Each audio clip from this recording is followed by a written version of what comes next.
Hello, everyone, and welcome to the 2022 Las Vegas Disc Golf Challenge and the kickoff of the official Disc Golf Pro Tour for our 2022 season.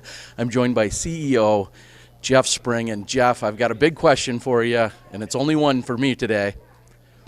Lots of improvements, lots of partnerships and agreements over the offseason.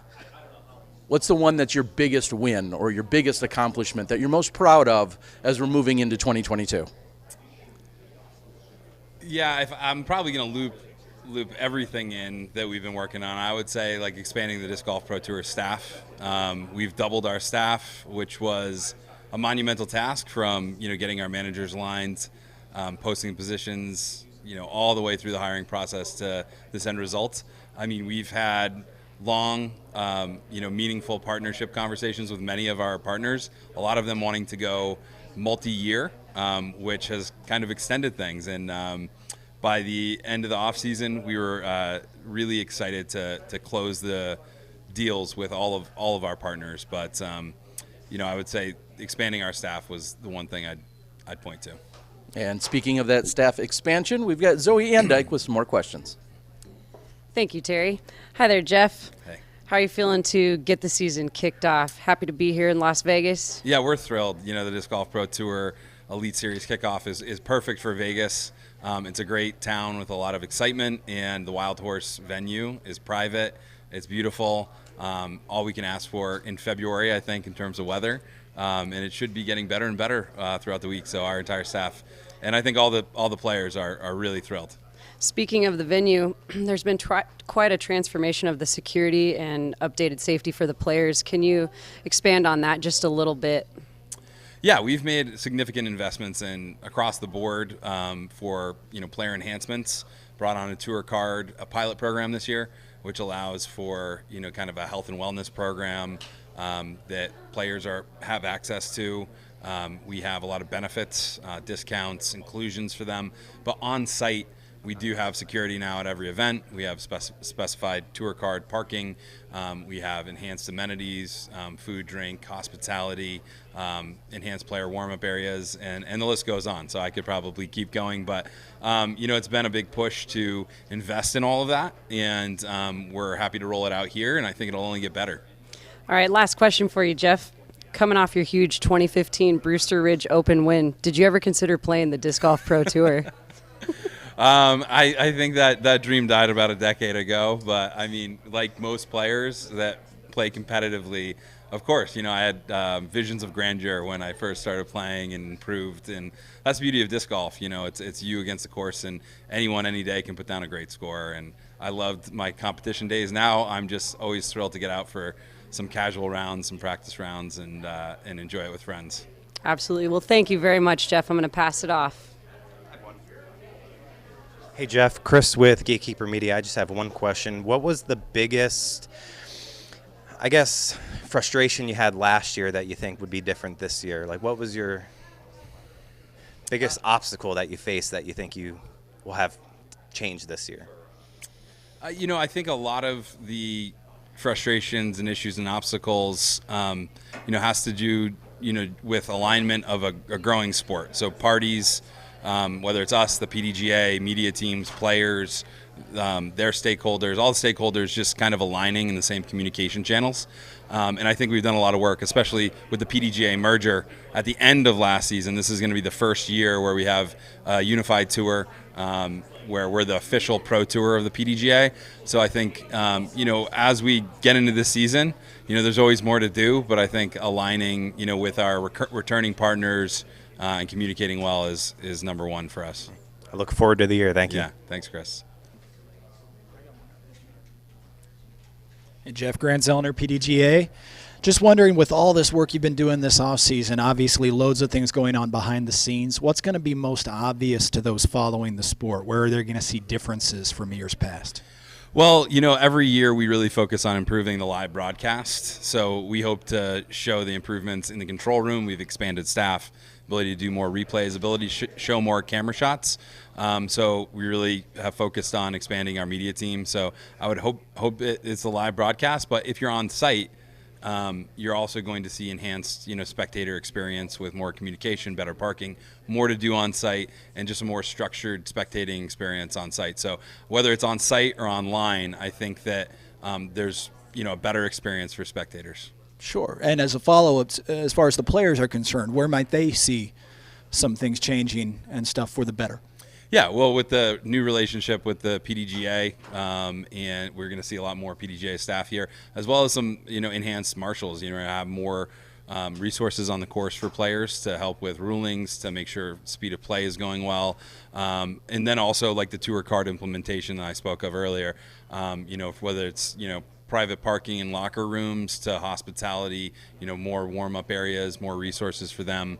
I think that they're going to notice. And then, of course, we're bringing in some new venues, and we hope to keep expanding our venues, professionalizing and delivering, kind of enhanced professional experience for the players and spectators. So great. Thank you, Jeff. Thanks.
And joining us now is our defending champion in Eagle McMahon. And Eagle, you've played here 4 times. You've got 2 wins, a second, and a third. What are you going to have to do this year to maintain a spot on the podium and defend your title? Well, my game lays out pretty good for this course. It's a lot of overstable drivers, and I feel like I'm pretty good at that, learning how to read the greens, read the skips. I really like that kind of golf, playing a wide shot, having it skip far to the left or far to the right. I think that's a real strength of mine, especially if a little bit of wind comes to be. I can fight that pretty effectively. And speaking of your game, my last question is, you've already announced that you plan to take off the next month or so, or at least from competitive play. You feel that the backhands will get it done out here on this course. How is your arm feeling, and are you on pace to return back in April, as you posted earlier? Yeah, mainly backhands out here, and even if I was at full 100%, sidearm and backhand, I would still mostly be throwing backhands on this course. So it was a good event to come back to. I am taking off a month to go home, work with all my specialists, my team, to hopefully come back stronger come April, so I'm able to throw forehand a little bit harder. I will be throwing it a few times out here, but just at a low power level, just to make sure that everything stays in place and I don't corrupt any of that hard work that I put in during the off season. All right, Zoe Andek has the next one. Hi, Eagle. Welcome to the Las Vegas Challenge. Over the off-season, we've heard that you became a homeowner first time. How does that change anything on tour? How does it affect the way that you're touring this year? And congratulations, by the way. Thank you. Yes, it's really exciting. I'm very grateful for disc golf to give me this opportunity, and it's really meant for the off-season to come back to. You just feel like you can really recharge your battery there. You have all your things laid out, opposed to having to rent a new place, stay in Airbnbs throughout the year, and it just gives you some sense of a normal life. And I think that's a really nice thing to have, come time to rest or come time to build up and train. It's going to affect my year. I wouldn't say too much differently than it has in the past, but as we go across the country a few times, then I'll definitely stop home, and hopefully I won't feel as homesick because I have a van coming, and I think that's the next step to feeling like the road is my home. Awesome. So would you say that was your favorite non-disc golf kind of off-season accomplishment or memory? It's definitely up there. It's a huge step in my life. It's for me to live in, but also it's a great opportunity for my dad as well to have a place, because he's he was living the disc golf lifestyle kind of without the disc golf. So now that he can have a home base, I'm really proud of that. Awesome. And Terry touched on this just a little bit, but during the off season, was there a specific skill or shot that you were working on to prepare for this season?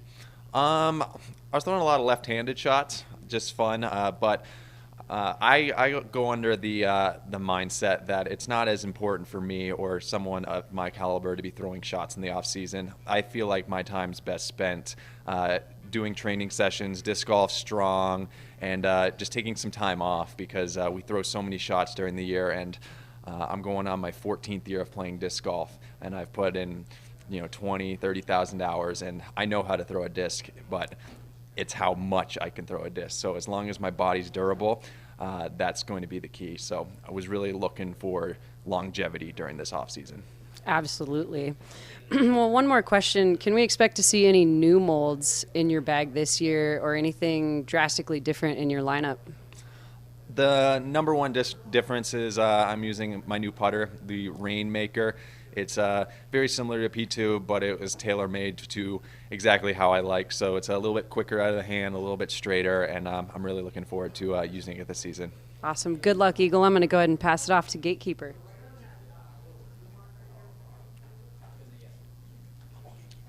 Actually, PDGA. PDGA. Hey, Eagle. Matt Rothstein, PDGA.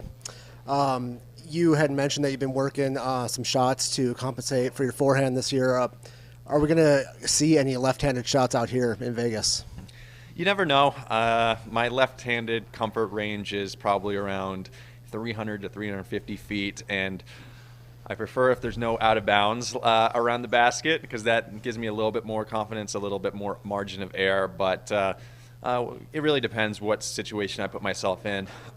I'll be throwing forehands for anything under 250 feet, and then maybe some left-handed stuff up above that. But I'm going to try to keep it mostly backhand this week. You're the defending champion here. Obviously, you're coming in with a bit of a handicap without your forehand. What are your expectations for this week? Are you coming in here just to looking to get your rhythm, or are you out here to win? Well, I'm always out to do my best, and I feel like if I play my best, then I'm going to be right up there at the top. And I feel like that I still have that ability. We showed at the All-Star that me and Calvin, we shot the 2 best rounds. So I definitely believe in myself this weekend, but it's really about setting a pace. Last year I shot 48 under, so and won by 8. So if I can shoot around that, then around 10 under, around maybe a little bit more, then I think I'm going to put myself in a really good position to be attacking for that #1 spot. But it's really about just setting a good pace and hopefully going on cruise control. One more question for you. As a fellow Coloradoan, I got to ask, DGPT announced the match play this year is going to be in Bailey, one of the highest profile events probably in Colorado. How excited are you for that event, and are we going to see you out there? Yeah, I was reading a post, and when I saw that announced, it immediately became the event I was probably most looking forward to. Colorado's been off the disc golf scene for a long time, so it'll be really cool to see all my friends out there, the highest rated players in the world. So that's definitely one on my list, and I can't wait to play it. We can't wait to see you out there. Thank you, Eagle. Thank you. Eagle, thank you. Appreciate All it. set.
And joining us now is Paige Pierce. And Paige, we're going to start with some of your stats about winning 4 out of the last 5 years that you've played here.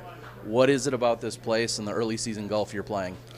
I think mostly it's just the long shots. You know, for example, on the Innova course, I throw 15 out of 18 holes, I throw a max distance driver. So being one of the farthest throwers in my division is definitely an advantage for me on that type of golf. It's, you know, more so about like managing the wind, managing your nose angle in these high Vegas winds and feeling confident. And speaking of throwing long shots, you've got a few other long throwers finally joining us, and I see the smile on your face, which tells us everything. You always talk about wanting to play against the best Euros in the world, all the best women in the world. Not the best Euros in the world, okay, just the best all the best women, all the best players. They're all here. Yep. Are you ready? Yeah, I'm stoked. You know, I think I looked at the registration this morning, and there's 62 women, which is unheard of. It's amazing. And just being out there, seeing all the new pros and, you know, seeing all the European players coming over. You know, Henna Blomroos is probably my favorite person to watch the disc leave her hand. It's just so powerful and explosive. And, you know, when I saw my card for the first round, I was absolutely stoked. This is exactly what I was hoping for. I didn't realize it would be in round one. But yeah, I'm super excited. And I think that honestly, like besides what I think and what my feelings are, I think this is exactly what the sport needs is more competition, more players with better skills. I saw some stat about this is the highest rated FPO field we've ever seen. So that's what the women's side of the sport needs is more parity and being able to choose your favorite player and watching them progress through the year. After taking this event down last year, you almost immediately took off. You wanted to go to Utah and practice for the World Championships. This year, the Worlds is pushed back a few months. It's in September, and it's at courses that you're familiar with. Is it fair to say that you're not going to be rushing off to go get practice rounds in there? Yeah, I think last year I kind of took an approach that didn't really benefit me a whole lot. It put a little bit more pressure on myself for the World Championships than I probably needed. So this year, I think one of my biggest goals is to just be present at every single tournament that I'm playing. So I'm not going to think about Worlds until the DD Open. I think that'll be my first preparation for Worlds is just, you know, a Disc Golf Pro Tour event at the venue that's going to hold Worlds. But yeah, until then, I'm going to try to keep Worlds off my mind. All right, here's Zoe Andyke. Hi, Paige. Hello. I want to start off by congratulating you for being a first-time, also new homeowner in the off-season. Can you expand on that just a little bit and tell us, will this change or affect the way that you tour and even how many events you're playing? It won't affect how many events I'm playing. I'm still playing 21 events, every one of the Disc Golf Pro Tours and all of the majors. So not the number of events, but the way that I get to the events. So I think it's 7 times this year I'm flying to events, which will be a new thing for me. So you know, a lot of players out here have, you know, tour partners, significant others, managers that are out there on the road with them. And I'm someone that travels alone mostly. So I don't have anyone else driving me. So the driving part is, you know, sometimes you're driving 17 hours to an event and just pushing the gas pedal down for that long, you know, your lower back's hurting. So for me, this is super beneficial to be able to fly back and forth, only a couple-hour flight, take 8 to 10 days to recoup and decompress and then fly back to the next event. So yeah, I'm going to fly to the events that make sense. You know, the West Coast swing, I'll fly over there and borrow your car, Zoe. And yeah, and then I'll be, you know, a little bit more, just it makes more sense to fly to certain events than I will. Absolutely. And also this year you're working with an agency or have an agent. How is that changing or affecting some of your contracts or even the way you feel about your season? Yeah, it's awesome. Honestly, you know, I don't have to have any conversations. Disc golf's interesting because, you know, you don't see Michael Jordan talking to companies like Gatorade. Michael Jordan's not calling Gatorade up. He has people doing that for him. And so a lot of in the past, my downtime has been making calls, making like meetings and all these things happen by myself. And so now to be working with Schaefer Sports Agency, it's really helping take some of the weight off of my shoulders and giving me more time to work on my game. And so for me, it's more so helping not my current sponsors, but finding other sponsors.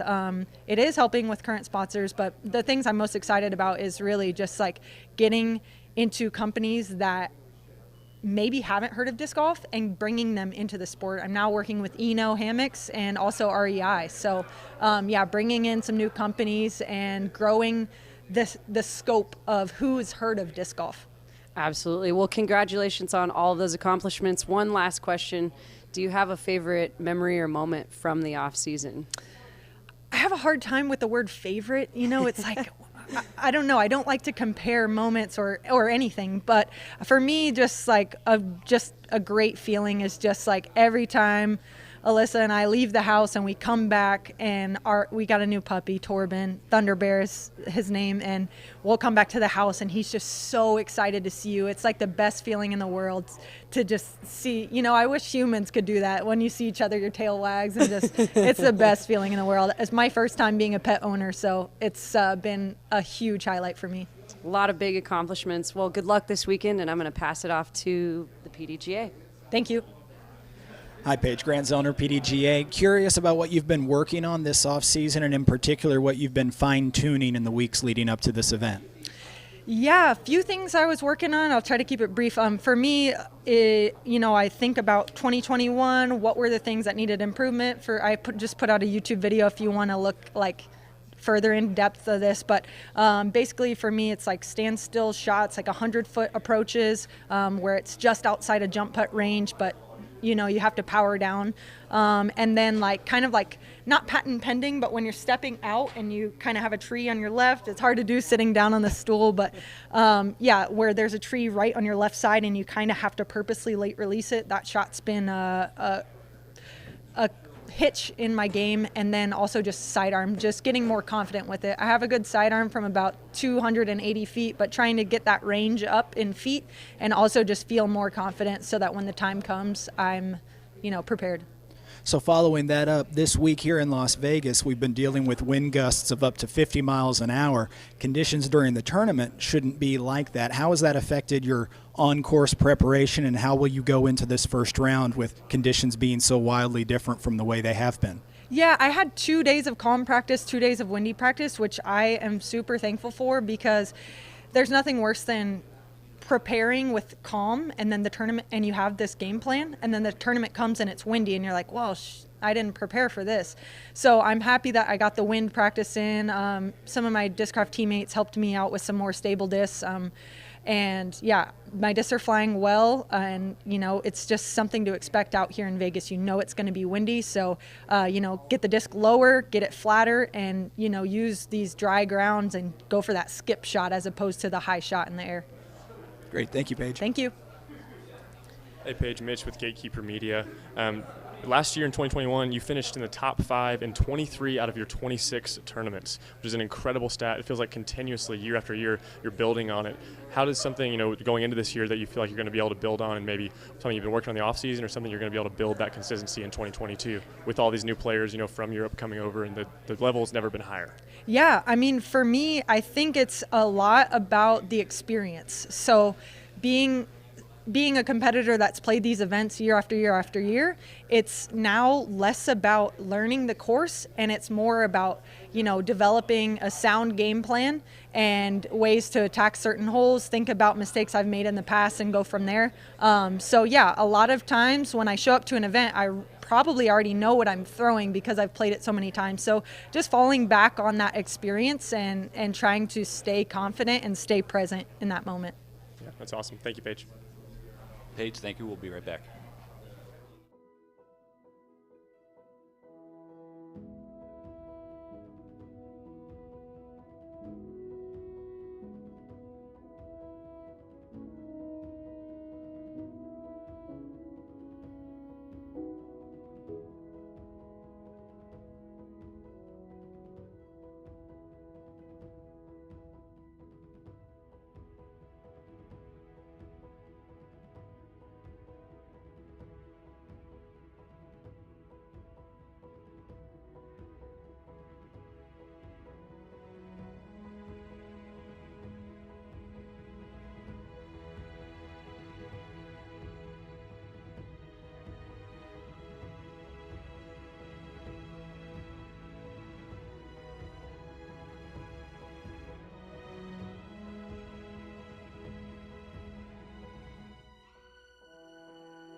Right.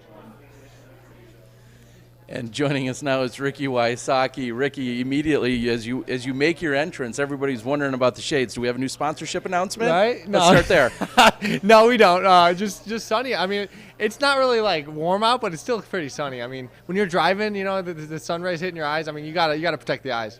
All right.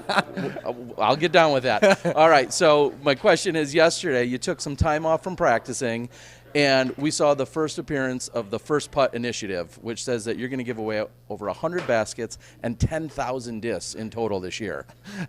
That was actually a typo. I'm doing. It was supposed to be. I said it right on Instagram, on Twitter is where I made the mistake. 100 baskets and 100 discs to 100 different schools. So. Actually, I said it wrong again, but it's so 100 I was going to say, I think I did that math. 100 schools total.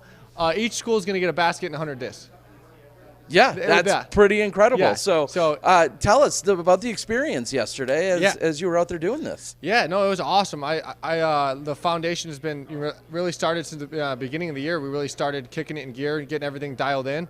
But it was just something to where I've talked to a lot of my older buddies and the older generation disc golfers like, oh, yeah, I wish I would have started disc golf at a younger age. And, you know, something to where, you know, through the foundation, I'm able to start the kids off at a young age. So that way when they grow up, they're pumped and thankful that they found the sport at such a young age, which a lot of people wish they would have had that opportunity when they were younger. So I think that me being able to give this opportunity to them it means a lot to me. And I think it's just a good way to grow the sport. And it's just awesome to see the genuine smiles on kids' face when they find something new and they're throwing discs around that they never expected to. Well, and speaking of finding it at a young age, just to clarify for everyone, when did you find disc golf? I was 15, so I went to the assembly and did a little speech. They played like a highlight reel of mine, get the kids all pumped up. And then I kind of came in and just kind of told them my story and tried to relate with them a little bit. It's kind of cool. You remember sitting down as a kid, getting all pumped for who's going to be the speaker, you know. So it kind of touched home with that I was the speaker that the kids got to get entertained for like 45 minutes or an hour or so. So that was fun, and it was fun. I got to putt with the kids, and I had like a stack of 10 putters, and I was like went to like 30 feet, and they were like counting 1 make, 2 makes, and they're all like screaming out loud as I was making. I made 9 out of 10. I missed 1 putt, but they were like counting with me, like all pumped. It was cool. I feel like they could have been there all day just counting your made putts. Okay, so my last question would be, over the last couple of years, you've averaged 10.56 golf here, but that's only been good enough for 5th and 3rd, respectively. What are you going to need to do, and what is it going to take to win out here? Yeah, I mean, this course, as you can see with the ratings and how low the scores are, it all depends on the conditions. I mean, you can shoot 10, 12 under out here on these courses or more if there's no wind. But when it gets windy, these bunkers, the water, a lot of the OBs are way more in play than they would be without any wind or any rougher conditions. So I feel like I play well out here. You know, I think it's a lot of the par fours comes down to upshots. You know, you got to have good speed control coming into the greens with bunkers real close to a lot of the greens, and a lot of OB, and they even tightened the greens up a lot more this year, which I'm glad they did because, with it being a little bit more of an open course, it adds a little bit more of a upshot game is definitely more in play, and so you really got to control your shots a lot more than normal with the more OB. But for me, it's just it's if I can get off the tee well and put myself in position to make some putts and make some good upshots, I can score pretty low. All right. Well, let's hope we get some of those kids out here to count up all those made putts. Here's Zoe and Ike. Congratulations on the foundation, Ricky. Super great work. We're excited to hear about it. Thank you for sharing. I just wanted to ask if you had first of all, your social media is looking great. A lot of disc golf in the off season. What's your favorite disc golf highlight in the off season? Let's see. That's tough. I mean, I think a highlight as a whole is just all the media that the players are getting. I think with all the contracts moving around, not just one in particular, I think that the sport as a whole, there's a lot of people wanting to know what the top players and what all these people are doing, and I think that's cool that there's a lot of people that want to know what the top athletes of our game are doing, what sponsors they're getting, what company, a lot of switches in the off season. I think that's just cool. It shows that the entertainment value in the sport is there, and the people are entertained by the top players, and that's a big reason why we're here to supply entertainment, doing what we do best. Absolutely. And then just one last question. Congratulations on switching contracts back into the trilogy. And can you let us know favorite couple of molds in the bag for this weekend and or the season? Yeah, so definitely. So I've got some Orbit Felons and my Tour Series Moonshine Harps. Those are the two great discs that I'm going to be leaning on a lot out here at Wild Horse, and then some Enforcers. So those are the three molds that I'm going to be throwing the most. And it's been great switching and using dynamic discs, and it's kind of a newfound new motivation, new contract, new year, and it's kind of fun to learn and have to conquer a whole new bag. It's kind of a fun little challenge for me, and it's been a fun off season learning and dialing in all my new discs. Great. Well, good luck this weekend. I'm going to pass it off here to Mitch. Thank you. What's up, Ricky? It's Mitch with Gatekeeper Media. In 2021, you parked 17% of every hole that you played, which is insane. The highest in the world of any other player, MPO, FPO. Switching sponsors, what are some things maybe you're leaning on to be able to put it close? Obviously, you put the dagger in your hand. We know it's deadly. It's going to happen. But what is it, off the tee? What has been leaning on that? Yeah. So I think a dagger and the harp as well. I think that I was at my best throwing up shots, forehand and backhand. The harp is just I can shape that disc so well, and I think my upshot game's gonna do a lot better. And I think it's gonna be at a new level, which I'm super excited for. But yeah, I think that over the years, I think my driving's increased and gotten better. And I think that's something I'm very proud of, and I think it's something I'm building off of this year. I spent a lot of time in the field. I feel like my swing and my drive is in a great spot right now, especially with my new disc. I'm throwing far, throwing accurate, and I'm hitting my line. So, who knows? Maybe I can beat that 17% stat this year. And that's as an athlete and as a top competitor, you always want to have something to shoot for, and it's going to be fun to try and outpace myself this year. That's awesome. One last question for you. With a new contract coming back to Trilogy, a lot of players in their contracts have it in there to be able to design discs, have their own line of discs. Is that something that you're working on and something you're maybe excited to be working on in the future? Yeah, definitely. So the harp is going to be a staple in my bag, and then another disc that I'm working on. One of the 7 discs, I actually just had a meeting with Dynamic and the whole crew over there, and we're already in the works to get all the discs out. Not sure exact release date, but the first approach disc is going to be like similar to a harp, but have a little bit more overstability to it, and it's going to have a little thumb track on top. So I just like the feel of a thumb track on top of an approach disc. I just feel like it's comfortable and fits well in my hand, so I want to get it out to as many people that want to try it as well. So that's the first disc in the lineup. That should be out in the next month or so. Sweet. And then all the other discs will follow after that. Awesome. Well, that's great, man. Good luck here this weekend and the rest of the season. Thank you. Awesome. Hey, Rick. Matt Rothstein, PDGA. Congratulations on a big off season, and you were the PDGA Player of the Year last year. Last year there was only 2 majors to be contested. This year there was 4. A lot of opportunity for you to come out your first year with a new contract. What are your goals for this year, and what would you consider to be a successful first campaign for you this year? For me, it's always been consistency with every part of my game, and then within every part of my game, consistency in the tournament. And so for me, that's kind of where I feel like I set myself apart is, I try not to take weeks off mentally, which is tough. But when you're out playing week in and week out, it's easy to check out mentally. But it takes a lot of mental stamina to fight and grind every single spot, every single stroke. And that's one of my goals this year is to stay consistent, stay in it. Even if maybe I don't have a chance to win come the final day, try to get the best finish I can, and wake up the next week with a new opportunity to win that tournament. So I just feel like I want to have solid, consistent finishes, and if I do that, give myself chances to win. Hopefully I can have another 5, 6, 7 win season like I did this last year or more. Thanks so much, Rick. Thank you.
Joining us now is our two-time world champion and player of the year in Katrina Allen. And Kat, it's been a decade here at the Las Vegas Challenge where you've either finished first or second for an entire decade. That includes 3 wins and 6 runner-ups.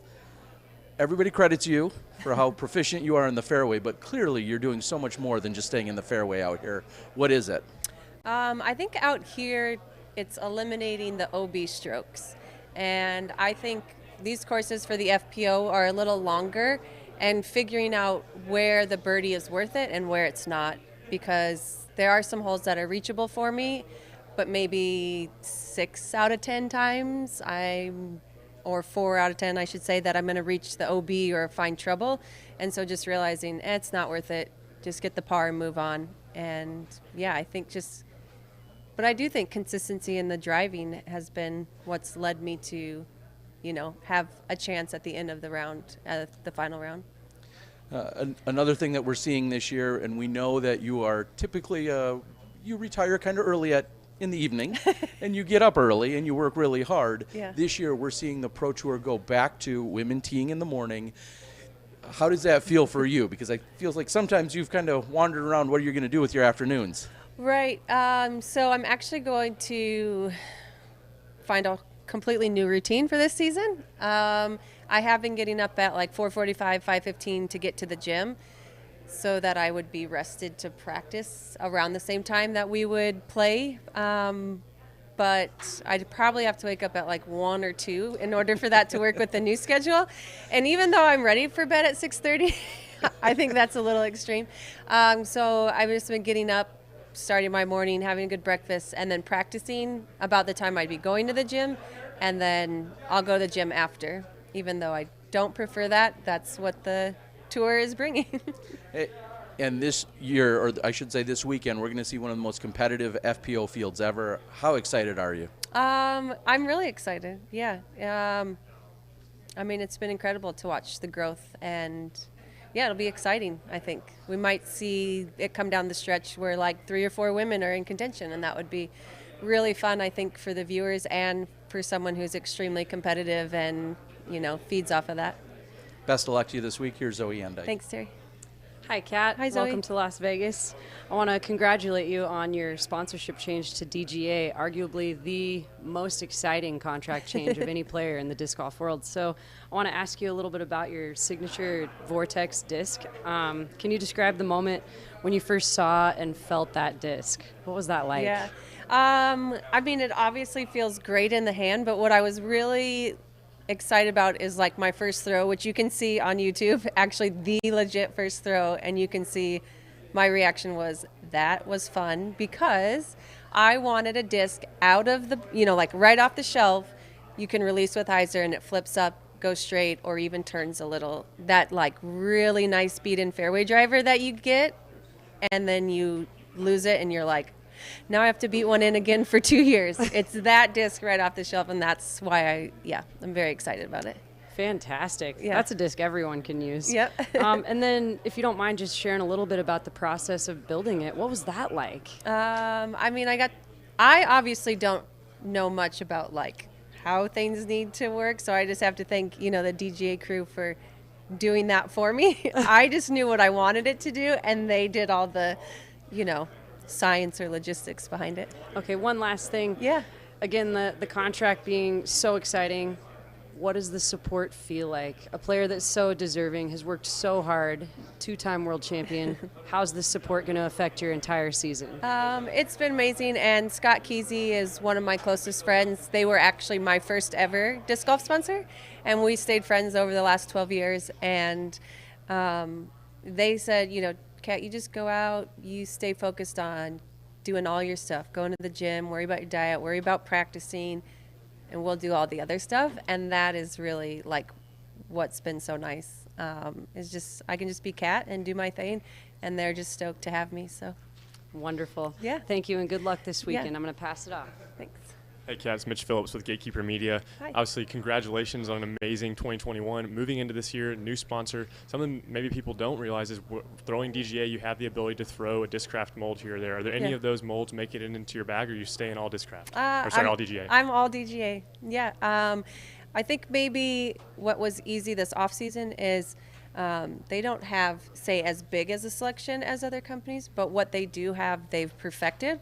And I just haven't felt the need. And I think what would be more fun is if I'm feeling that I'm missing something, creating another disc together. But yeah, right now I'm very happy with my bag. I felt like that showed at the All-Star event that I have all the tools I need, and yeah, it's been great. That's awesome. You mentioned that coming back to DGA was your first sponsor. You stayed, had that relationship with them for so many years.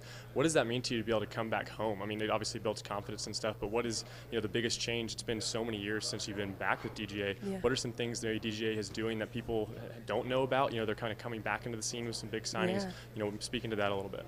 I think the biggest thing I could tell people is obviously what I love the most, like I was telling Zoe, is just that they're super supportive of like competitive cat who works her butt off and is prepared for every event. And they're like, you do that and we'll find ways to promote, the off the course cat. And that's been really awesome. But I mean, like I said, what they do have, they've perfected. So definitely go out and try one. I mean, like I said, it's been a really fun process and I'm really excited. Awesome. Thank you. You're welcome. Hi, Kat. Grant Zellner, PDGA. A question I love to ask players who are dealing with a brand new bag. Do you have a shot in your bag now that you didn't have before, and what is that shot? Oh, can I name more than one? Sure. I mean, so the breaker is an approach disc, and I've been using it for sidearm approaches, and it's just like, I don't even know how you explain it. The action on the ground is so minimal, no skipping, no rolling, just like gets to the ground and stops, and I've loved that. And then I would say, the Rift is a mid-range that I've never thrown a mid-range that far. So it's been really exciting off the tee to just be like, I just get to throw a mid here. Like, how great is that? So. Now, you've been preparing with all this new plastic with wildly different conditions in these last couple of days as compared to what you'll face when the tournament actually gets started. Can you talk about how that's affected you, and will that change your approach to these first at least few holes of tomorrow? So I've been here since Friday, so I actually got to play in both conditions. So I just actually used the last 2 days. It's the first time with my new bag I've been able to play in those conditions. So instead of focusing like on a game plan, since I already know what I'll be doing from the days prior, I was just making sure those discs that are stable are really that stable, or just getting a feel for approach shots. Like I feel like with having discs in my bag for so long, that touch game can be tricky in the wind. So I was just practicing those two things the last few days. Great. Thank you, Paige. Yeah. Thank you very much. We'll be right back.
Joining us now is Calvin Heimburg. And Calvin, a couple weeks ago, we saw you at the All-Star Weekend enthusiastically just raving about the incredible time you're having and joining all of your friends. But you said it didn't carry quite the weight or the significance of kicking off the Elite Series like we're doing this week. So have you done anything in the last couple weeks to fully prepare yourself for the start?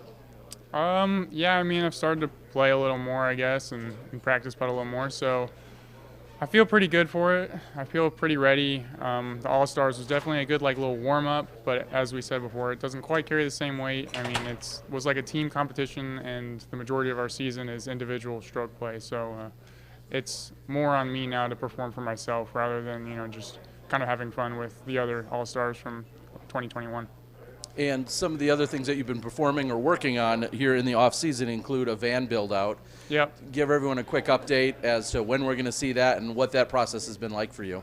Yeah, I built out a van this off-season. It's pretty much done, so I'll be driving it out to Texas for the Texas swing. I fly back home right after this event, and then I'll basically be packing that up and then heading out to Texas. So I would say it's like 90% done at this point. I mean, there's always room for more add-ons or upgrades, but it's ready to be lived in for the season. Because there are so many people that are seeking out that lifestyle, give everyone just one quick tip if they were going to purchase a vehicle like that, whether it's for golfing or for something else. Give everyone one pro tip on the van build-out. I would just say spend way more time planning than you think you need to. It's nothing straightforward. All the edges are curved, so it's not as easy of building as you might think. So just plan ahead, have a good idea of what you want before you start building, and then think through the order in which you need to build everything, because you don't want to build yourself out of being able to do something you want to do, so because you don't want to have to take it apart. All right, here's Zoe Andek. Hi, Calvin. Hey. Welcome to Las Vegas. Thank you.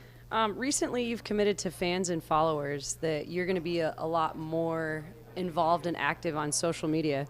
I'm wondering, how are you going to accomplish this? And then also, how will it affect you, practice, performance, and traveling?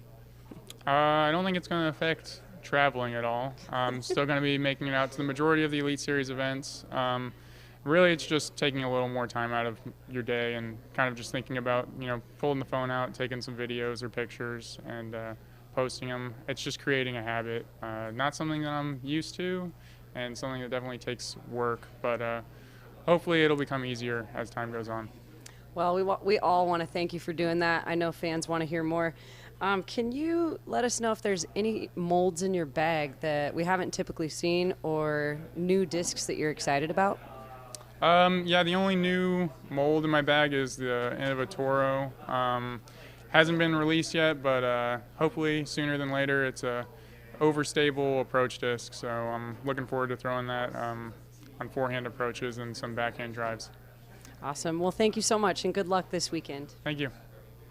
Hey, Calvin, I'm Mitch Phillips with Gatekeeper Media. In 2021, you finished in the top 5 in 18 of your tournaments that you played, with only 3 of those coming out to being a win. What does it look like moving into 2022, being able to close that out down the stretch? I mean, so many there in the top 5.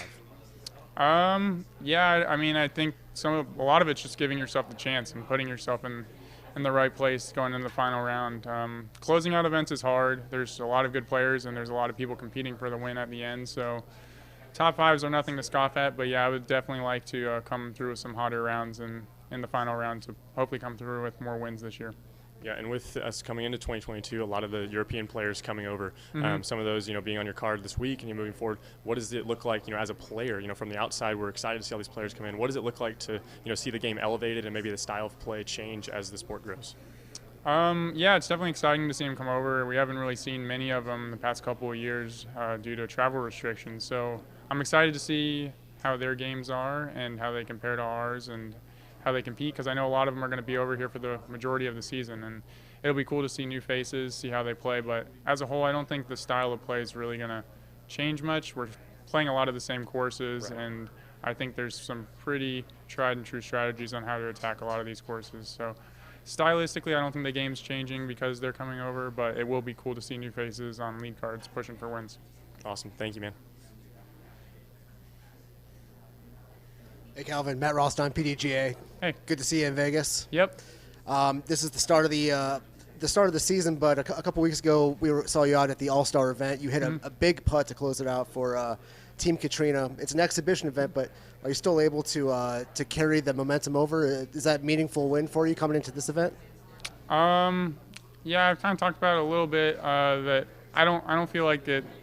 I mean, it was fun, and I mean it was a good warm up, but I don't think it really carries any weight or really has pushed me to be more ready for this event. I think, going out there and playing with other great competitors kind of helped me get warmed up for this, but I don't think like winning out there really meant very much. It was just, it was a fun event, and it was cool that, it came down to the very end and I was able to make that putt.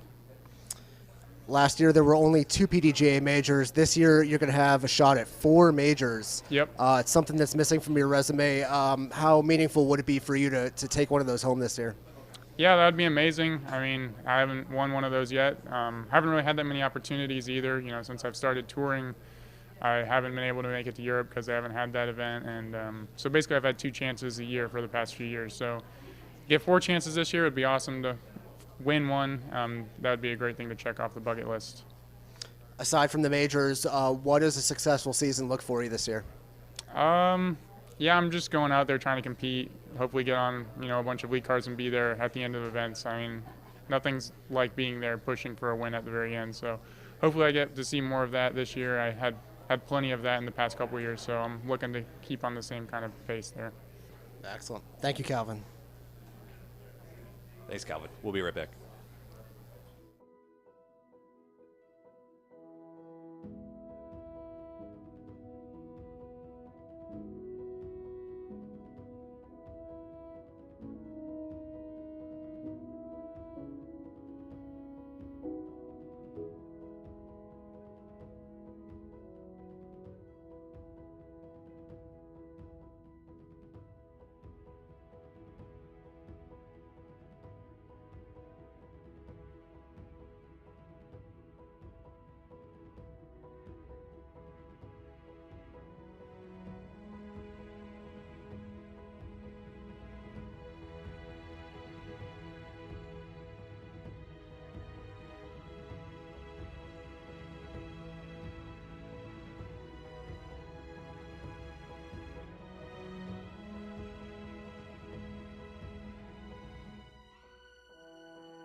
And joining us now is Hailey King. Welcome, Hailey. How you doing? I'm doing great. How are you guys? Great. We saw you at the All-Star Weekend. That was what I believe was your first chance at competitive play with your brand new sponsor, Innova, who's, of course, presenting sponsor of the event. So was there anything in the last 2 weeks that you've made adjustments with regarding your disc, your selection, form, anything that you've done in terms of making adjustments from All-Stars to this week? There hasn't been too many adjustments. I've just gotten new discs, beat-in discs from other players, so I've got some better drivers and, some more beat-in discs, but that's really it. Do you feel like you're all stocked up and ready to go for the entire year now? Definitely, yeah. All right, here's Zoe Endyke. Hi, Hailey. Hi, Zoe. Welcome to Las Vegas, and congratulations on Innova too. That's exciting. But we also heard that in the off season that you made a big move to Charlotte. Can you tell us a little bit about that, and then also how it either affected or helped you get ready for this season? Yeah, so the first time I went to Charlotte, I fell in love with the city. I met a lot of good friends there, and I wanted to, move away from home and find a fresh start, and Charlotte was the place I ended up being. It has been the best decision I've ever made. This offseason, it allowed me to actually throw discs rather than being stuck in Wisconsin where I couldn't throw anything, so it's all been good, yeah. Awesome. Well, good luck this weekend. Thank you. Hi, Haley. Grant Zellner, PDGA. How has it been trying to prepare for this tournament with wildly different wind conditions these last couple of days than what you'll face tomorrow? Will you go into the round with a different mindset? I think it's just I will have a little bit of a different mindset just because the wind is always hard to throw in, and even if I think I throw the disc perfect in the wind, I could be reading the wind completely wrong. So I'm not going to hold myself too accountable to that and just get mad or anything. So yeah. Great. Thank you, Haley. Haley, thank you. We'll be right back.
And joining us now is Missy Gannon. And Missy, going back to last year, you finished with a bang, and then during the off season, you pick up an additional sponsor or two.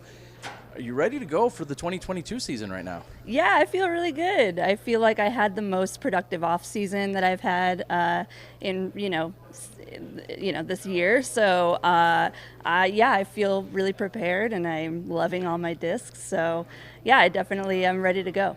Well, that leads right into my next question. Is surprisingly, you've only played here once in the past, and you finished 9th last year when you were here.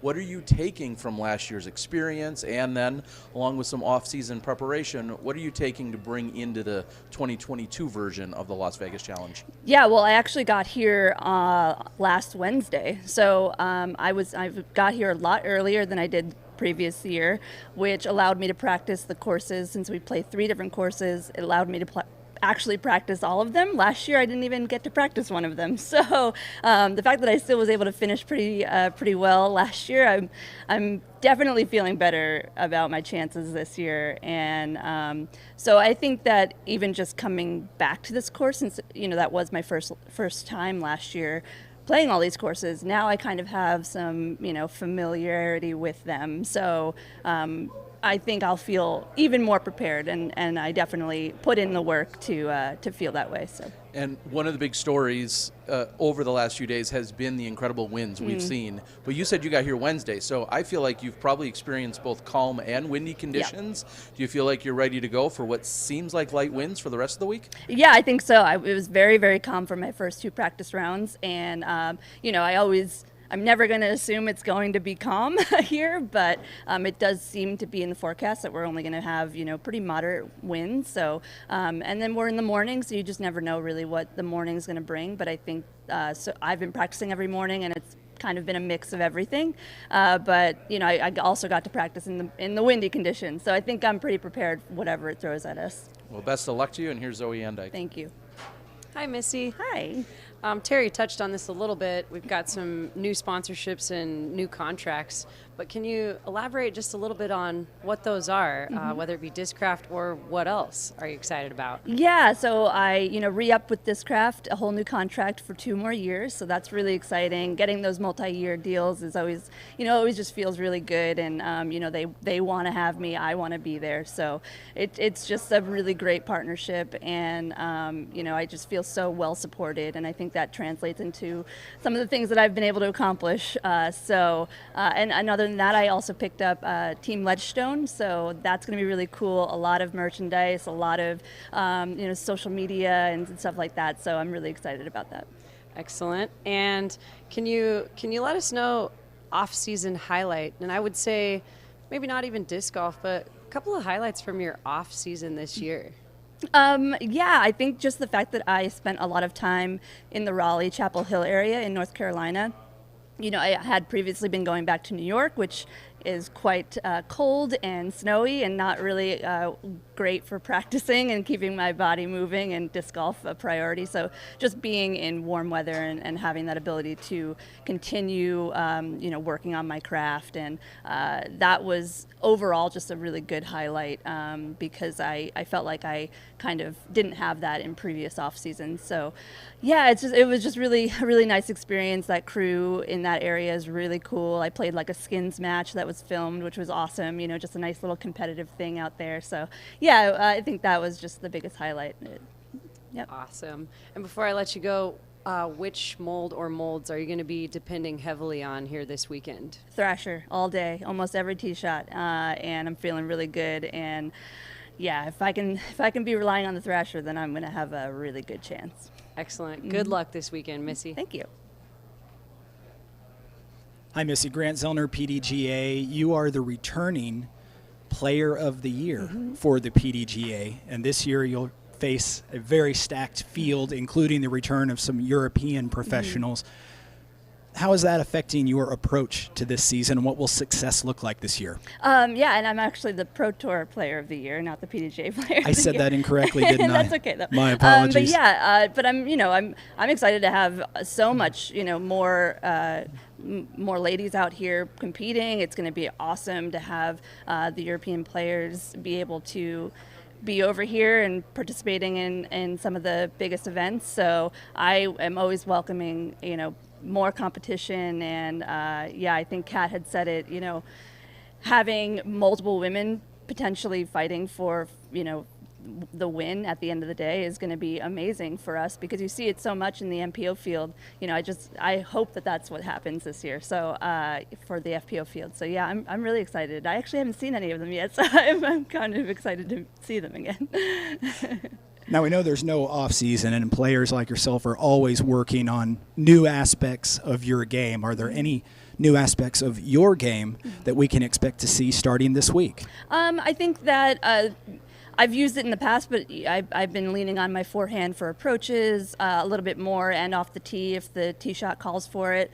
So I think that that's just a shot that I've been working more into my arsenal. But yeah, other than that, I think it's just going to be a lot of clean drives and keeping it in bounds and making big putts. Great. Thank you, Missy. Thank you. Thank you, Missy. We'll be right back. Thanks.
And joining us now is Ezra Aderhold. And Ezra, I'm going to start out with an easy one.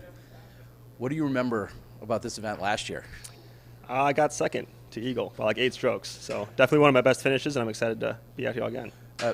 Fair to say that would be considered a career highlight or no? It was, yes, for sure, definitely. So digging into that a little bit more, your second round was rated 1099 Yeah. at the end of a course, and then your fourth and final round was rated 1075. So to shoot that kind of golf but finish 8 behind Eagle, is that inspiring or is that deflating?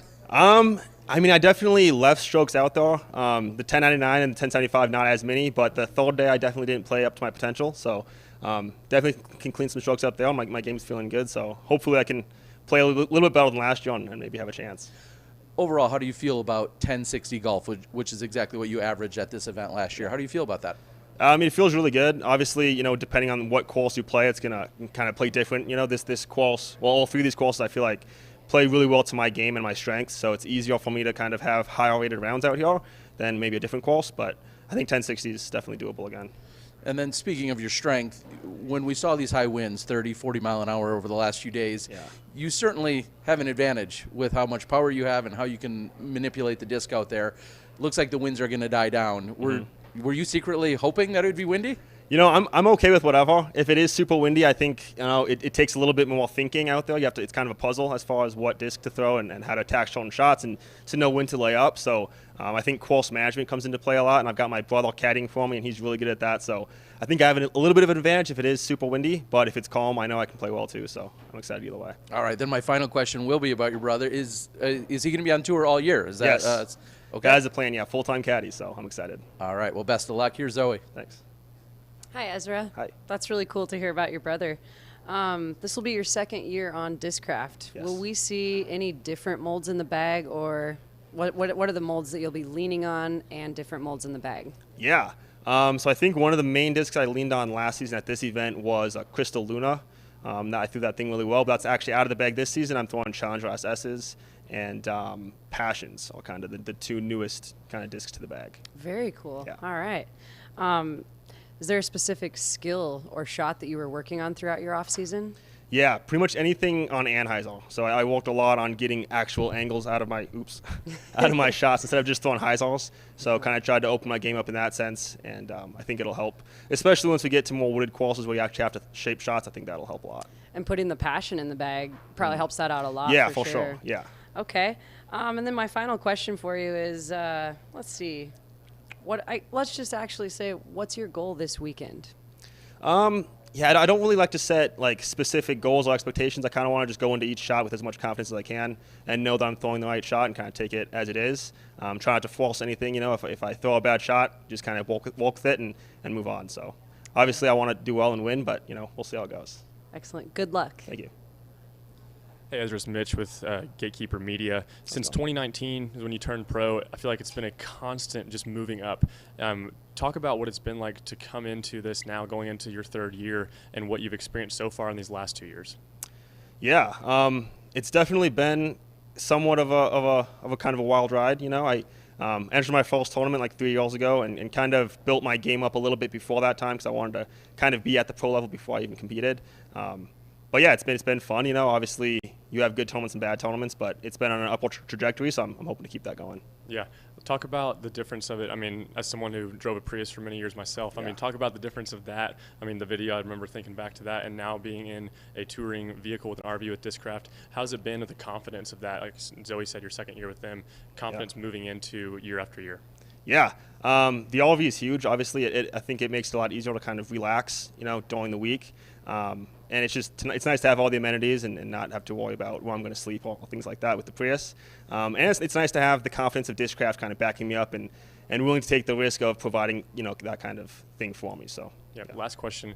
A lot of people know you for your strength, but something you said you've been working on in the off season is the touch. Talk about what it looks like. I mean, like I said, you came onto the tour, kind of came in the disc golf scene, and people were like, man, this is one of the most fit guys, one of the guys that's really putting the most time in the gym. Talk about what it looks like for the next generation of disc golfers, and is that a necessity, or do you see the way that you've changed your game and maybe changing it now as we move forward?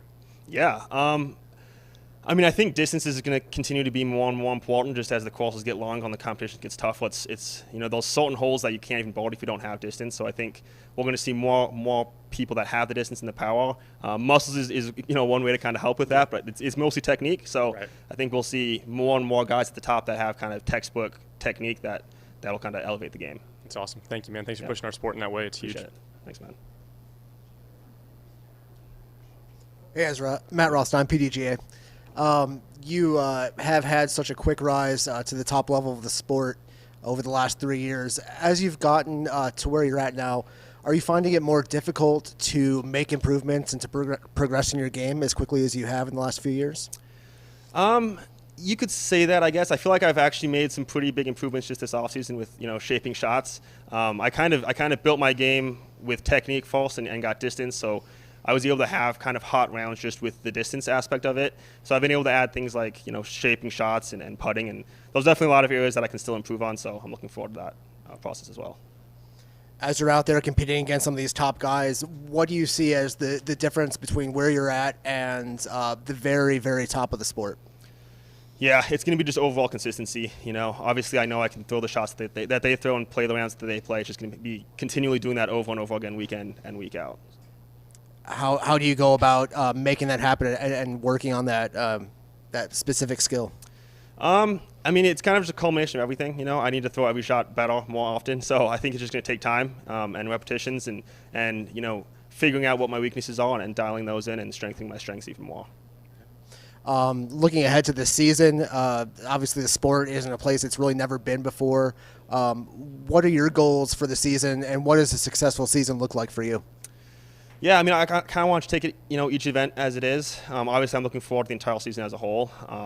But it comes down to just kind of each individual shot and trying to do the best I can on that and then go from there. Excellent. Thank you, Ezra. Thanks. Ezra, thank you.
And joining us now is Lykke Lorentzen. How are you doing? I'm fine. How are you?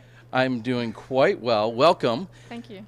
Are we learning that your visit here is just for this one event, and then you're coming back later in the year? Why are you coming just for one event? I think that I wasn't supposed to play Memorial, and then it was way too long for me to stay. And then I'm coming back in April, and then coming back again for Worlds, and then through Maple Hill. So, yeah, that was just what's best for me. So we're going to see you traveling back and forth a couple times, but you're, aside from disc golf, you've always been very competitive. And I did a little research, and I found out that you actually have done weightlifting, CrossFit, and international level of twirling. How many national titles and medals do you have? Oh my God, it's a lot. I don't know. Sorry, I don't know. Oh, so in addition to being one of Norway's best disc golfers, you have other things going on. What have you done to prepare yourself for this week? I've been training a lot of putting. I haven't really thrown like distance shots because it's so cold back home. So it's been like physically preparing, mentally putting, yeah. And do you feel like you're fully prepared with everything that you need to do? Because you were out here for the last few days. We had some high winds, as you saw. Yeah. You also look like you were enjoying some time off the course, but everything that you've done here on the course, you're ready to go for the week? I am, actually. I got here last Tuesday, so I've been here more than a week. So I got like 3 rounds before the weekend. So, I didn't play on Monday or Tuesday, the day it was most wind. So it didn't really matter. I feel I'm ready. Yeah. All right. Well, we look forward to seeing you on and off throughout the entire 2022 season. Yeah. Here's Zoe Andike. Thank you. Hi there. Hi. It's so good to have you back. Thank you. Thank you for coming. And it's kind of cool, kind of crazy travel, and awesome to hear how much you'll be going back and forth. What made you decide that Vegas was a good fit for your schedule? I played Vegas right before COVID, and I felt like the course fits my game. So, and I enjoy my time, so I thought I wanted to come back. And it's cold back home, so I wanted to come and like practice, throw some shots, and start my season off. So that's why. Yeah. Awesome. So it's been a couple of years, obviously, due to the pandemic since you've been here. Can you tell us a little bit about the game-like mentality when you played tournaments back home versus coming over here to play the tournaments? Oh. Big differences. Yeah, it's a big difference. Yeah. So we don't have a lot of female players back in Norway. So it's been mostly like big tournaments and going like to Finland and other places in Europe. But it's different. But when I play like international, like in Finland, where I have Henna, Eveliina, and Kristin, that's more like it feels like here. So yeah, but it's a difference. Yeah. How many years have you been with Prodigy? So my first year was 2020. Okay. Yeah. Cool. So yeah, COVID. So okay. Yeah. So 2 years. Can you tell us your favorite molds in the bag? Yeah. So right now, it's probably A2 and D2. Yeah. And my putter A3, PA3. So awesome. Yeah. Well, good luck this weekend. Thank you for coming. Yeah, thank you. There's Mitch Phillips with Gatekeeper Media. Hi. Just 2 years after you joined the PDGA, you won the Norwegian Championships, not just once, but twice. Yeah. What does it look like to come into a sport? Terry mentioned, a decorated athlete in other places, but what does it look like now that you've come in, kind of say, hey, I'm here to stay, and then now coming to America for a pretty extensive tour? What does that confidence feel like, and what does it look like moving forward? It's definitely good to have that background and then to play really good when I started, and to have that start with winning nationals 2 years after I joined PDGA. And I really feel like this is like the 2020 Las Vegas Challenge, because I feel like I didn't really play that much like the 2 last years. So I'm confident, And you talked about it recently too, with kind of you heading back to Norway. Yeah. What does the European tour look like for you? I was fortunate to be able to follow the Prodigy Disc Pro Tour a ton this past year. See Eveliina, Henna, these names that a lot of people know. But your name, one that not a lot of people here in America may know, but in Europe, making waves. What is your plans for the European tour? I do have some plans. I'm going to European Open and PCS Sula, and probably play Järva. And in Denmark, and I have some big tournaments back in Europe. So awesome. Anything on the Prodigy Disc Pro Tour and some of those bigger stops in Finland? Yeah. Awesome. That's going to be exciting to see you battle it out. Good luck this week. Yeah. Thank you so much. Yep. Matt Rothstein, PDGA. Hi. Hi. Just wanted to, since you may be unfamiliar to a lot of viewers in the U.S., I just wanted to ask you to kind of just introduce your game a little bit. Tell us about some of the strengths and what you'll be relying on out here this week to keep up with some of the top players. Okay, so usually I'm consistent, and I throw a lot of overstable discs. I feel like I can throw them far, so that's like my strength, and obviously my putting. So that's what I'm relying on. Yeah. Absolutely. And since it's been a couple years since you've been competing at this level, what are your goals coming into this event? So that's a hard one. I feel like I definitely want to do good, and I want to be on top. But I feel like top 10 is a good goal for me. Yeah. Have you felt like you've been able to progress your game, even though you haven't been over here competing against as deep a field as maybe you were in Europe? I didn't feel like that when I was back home, but when I got here, I saw that I'm throwing farther than the last time I was here. So obviously, yeah. That's great. I'm going to pass you off to Terry for one more. Yeah, thank you. And Lykke, we're learning that it is 12:36 in Norway, which means it is officially your birthday. Yes. You're turning 30. Congratulations. Happy birthday. Thank you. Thank you. Go bet big or something tonight. Good luck this week. Yeah. Thank you. And that's all we have. Thanks, and we'll see you out on the course. Yeah, thank you.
And joining us now is Linus Carlsson from Sweden.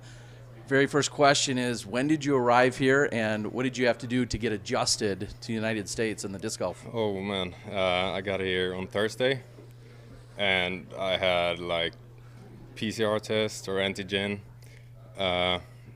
visa, and yeah, that was about it. Yeah. And travels overall were good, though? Did you have any other major hiccups or challenges or problems? It was good, but it was long. Yeah. Okay. Looking back at your year last year, the worst finish you had in any tournament was third. In fact, you won almost every tournament you played in, but third was the worst. Competition's going to be a little bit stiffer this week. I think so.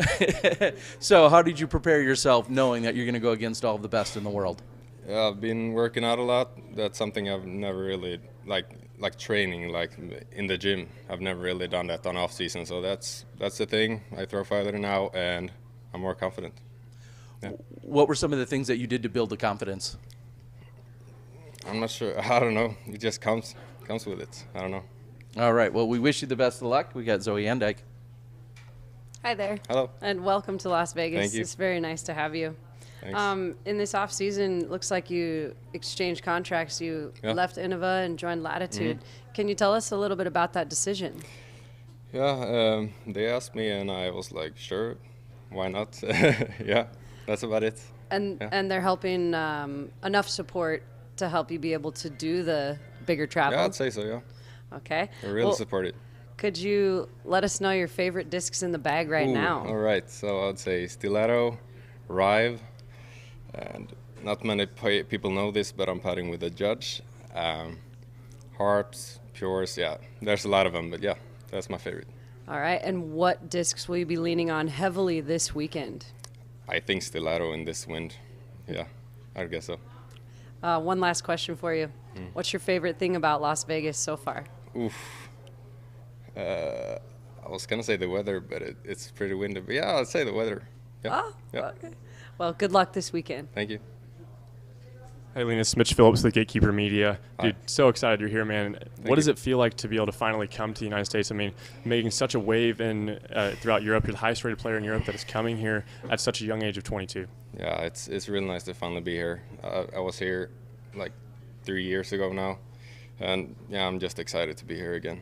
Yeah. Yeah, and you're touring actually with one of my good friends, Max Ergitnig. Yeah. Obviously not for this week, but moving forward, what is it like to have someone to tour with and then also have a vehicle to do that? Yeah, it's going to be a lot of fun. Yeah, I don't know. He's a great friend of mine, and I'm sure we'll get along well. Yeah, and as a two-time Swedish champion, like you said, and then a 1091 rated round chasing Niklas Antila at the European Championships, you know how to finish it out. I mean, so close by just one stroke. What does it look like for you to come now and see these amazing, players and very similar to caliber to yourself, but then in a different venue and a different style? Yeah, it's definitely different. Like at home, I don't expect to win, but I expect to be in top 5. Now it's going to be like I'm happy in the top 20 or something like that. Yeah. So it's different. Yeah, the perspective changes, and going with that, from watching a lot of European disc golf here in the past, I mean, the style of play seems to be a little bit different. A lot more of shaping shots, but of course, like this, it's more just like you said, you're leaning on the Rive, you're leaning more on the overstable. Do you feel like that leans more into your game? Do you enjoy that style, or you kind of miss the more shaping shots through those beautiful, Swedish woods? I actually like the woods. More. Yeah. But I throw further now, so I'm ready for it, anyways. Awesome, man. We're excited to see you absolutely shred here in Las Vegas. Thank you. Thanks, man. Hi, Linus Grandzelner, PDGA. You're the top-rated European player, but a lot of those watching this week will be introduced to you for the very first time. How would you describe your game and introduce yourself to them? Oof, I'm not sure. I would say I'm pretty consistent, and my putting is pretty decent. That's about it. Consistent. Now, you've had limited time to prepare for this event, and you've had weather the last few days that's really nothing like we expect during the tournament. How has that affected your prep time, and how will you go into at least those first few holes of your first round tomorrow? I mean, I've had windy rounds. I had the first 2 days were pretty decent, not much wind, so yeah, I'm prepared. Yeah. Okay, and as one of the European players now able to travel and compete against a full field, do you feel like you sort of represent your home country of Sweden and Europe at large as you compete against this field this week? Yeah, I would definitely say so. Yeah, they're really supportive at home, everyone, and I'm very thankful. Great. Thank you. Thank you. Linus, thank you. We'll be right back. Thank you. Bye.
And joining us now is Kristin Tattar of Estonia. And Kristin, first off, welcome to the United States. How are you doing?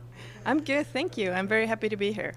You've been just glowing with energy and excitement ever since I saw you a couple days ago. And even though the conditions haven't been great, you keep saying the same thing, that you're just so excited to be here. What does it mean for you to compete against all the best women in the world this week? Oh, it means so much. I'm just, I truly am very happy to be back here. And I'm just trying to enjoy every moment of being here and not like put any pressure on myself. Last year I did put some pressure on myself and I sort of like cracked and it wasn't very a pleasant feeling. So this time I'm truly like trying to be just excited, and I am excited and just enjoying this. Yeah. I think your excitement shows because you're planning on coming back multiple times. You're here for a 5-week stint right now, and then you'll be back for 3 weeks, and then you'll come back even later in the year. What keeps you coming back to the United States even with all of that travel? Obviously, Disc Golf Pro Tour. They've been really stepping up the game, and these are the biggest and best organized events. So I think every disc golfer wants to be here. So obviously, I do too. So this is the furthest that you've been on the western side of the United States. Obviously, you were in Ogden last year. What are some of the things that you're going to try and take in off of the course? What's something that excites you that's not related to playing disc golf during this visit? Yeah, well, I've never been in a desert before, so that was very exciting to like land here and look out of the plane window. And we will go and see the Grand Canyon probably on Monday, but yeah, we took a look at the Las Vegas Strip for a moment, but yeah, haven't made any like big plans. Is there anything else that you're setting your goals on for this year? Obviously, you talk about coming back multiple times, but maybe not putting too much pressure on yourself. Are there any specific goals that you do have in mind, though, for the year? Well, of course, I think everybody has some goals, but like I usually keep them in my head and not really like speak them out loud. But yeah, one of the general goals is to enjoy disc golf more because yeah, I fell in love with this game, not like because I wanted to win all the time, but because I just like throwing the disc and seeing how it flies. So yeah, just enjoying throwing the disc.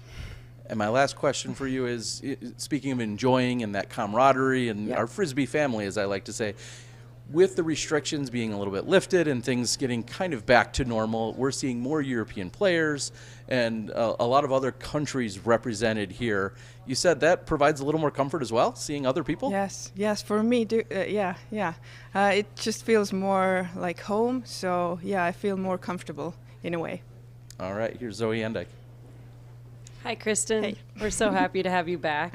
Thanks. Over the off season, you re-signed again with Latitude, but a much better contract. Can you talk a little bit about that support and the feelings behind that? Obviously, this wasn't something that I expected because I still had my old contract through 2022. So yeah, this in a way came as a surprise to me, but this really shows how much they appreciate me as a player and how much they value me. So I was really, I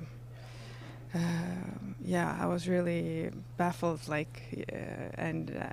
yeah, I'm very thankful that I have this opportunity to do what I love and to have Latitude 64 behind me. I think they provide me great opportunities to do so, yeah. And I think that it also signifies to many of the up-and-coming females maybe that they might have an opportunity somewhat like this. And then for female sports across the board, can you talk a little bit about when you're looking at other professional female athletes, just where we fit in and what this means for the sport of disc golf, signing a contract like that? I think it feels it's quite huge because I was approached by a lot of other disc golf girls, and they were really like congratulating me and telling me that now they have like higher goals maybe, and they could like ask for more or negotiate better, or maybe the sponsors will see it differently now. And yeah, I think it's a huge step forward, and just like knowing how much somebody earns, because I think up until now all the contracts were secret. So yeah, I think it. Last question. Actually, I have two quick questions. What will we be seeing you lean on for your discs this weekend at Las Vegas Challenge? When it's not windy, then probably my Graces. But when it's windy, then probably my Rives. Yeah. Okay. Yeah. And last question. Give us a favorite highlight, non-disc golf related, for your off season.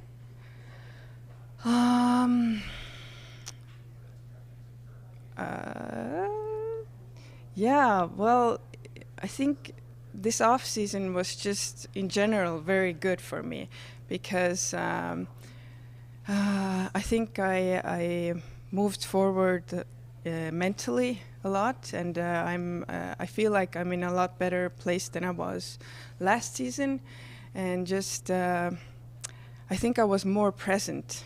So, and that helped me a lot, and just being with my family and just enjoying time off the court. So yeah. Cool. Good luck this weekend. Thank you.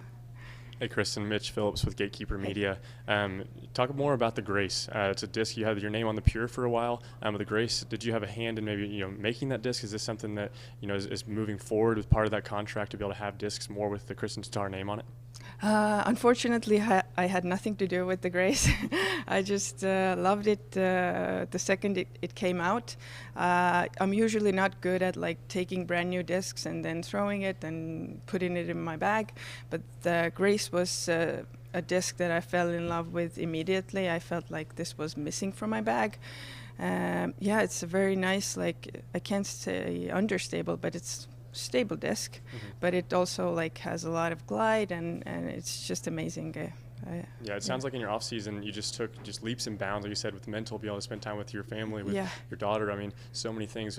In 2021, you won 14 out of your 18 tournaments, and your worst finish was 5th. I mean, the statistics are huge, and you saying that now you've taken this off season and moved forward in that. What kind of confidence do you have coming into the season? More of an extensive American tour. What kind of confidence do you have going into that and building off of 2021?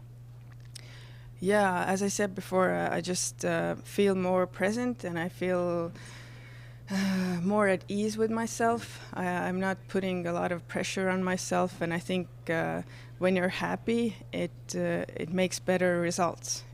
So yeah, I'm just hoping it works. Yeah, well, we're thankful you're here and excited to see what you're going to do. Thank you. Thank you.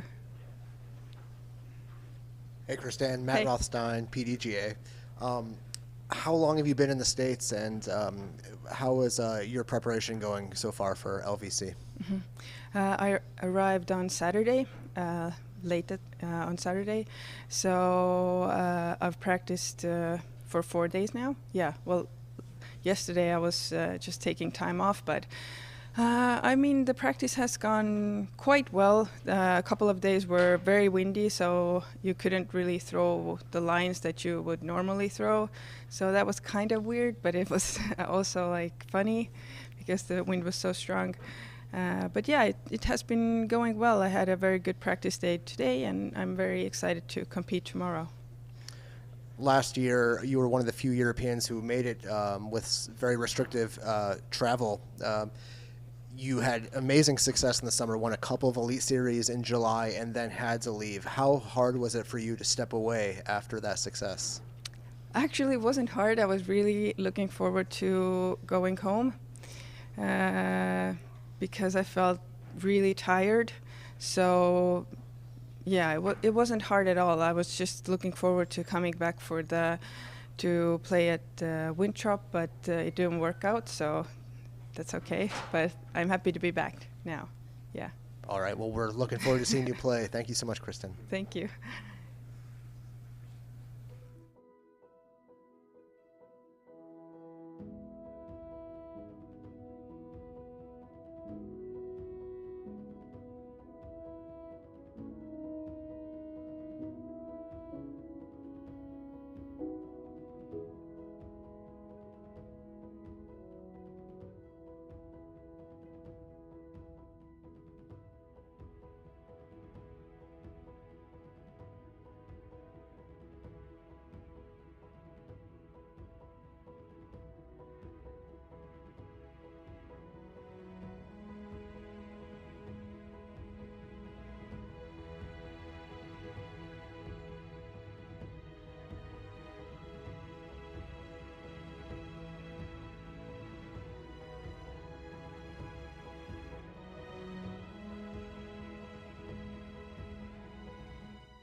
And joining us now is Seppo Paju of Finland. And Seppo, how are you doing? I'm doing good. It's been 2 years for me since I was here last time, so I'm stoked to be just back.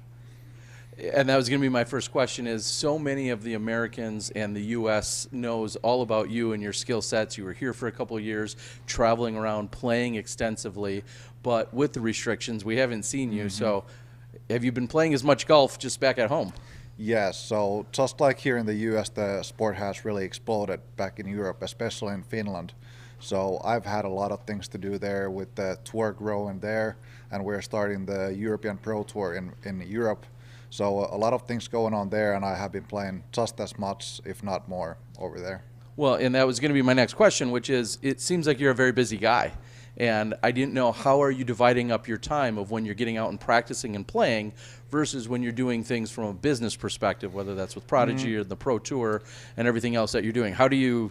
It's about 50-50, because I still want to play competitively and be as good as I can. But at the same time, I enjoy doing all the work stuff that I get to do. So it's about 50-50, and a lot of my work has disc golf involved as a player, like doing videos and stuff like that. So I still get to throw. But then, yeah, it's about 50-50. Last year you played in 9 events, but you weren't able to capture any victories. Do you feel like the way you're dividing your time is hurting the scores that you're putting up on the course? It's probably a part of it, but I think the biggest part is just that in 2019, like halfway through the season, I went into this really deep slump, actually, and it took me about almost 2 years to get out of it, honestly. And now I'm feeling good, back to my normal, and yeah, that was probably the biggest reason, and also just the level has grown so much. Like, it's no gimme to win a tournament. Like, you would have to play very well and still might not even get top 3. So I had some pretty good finishes, but didn't get a win.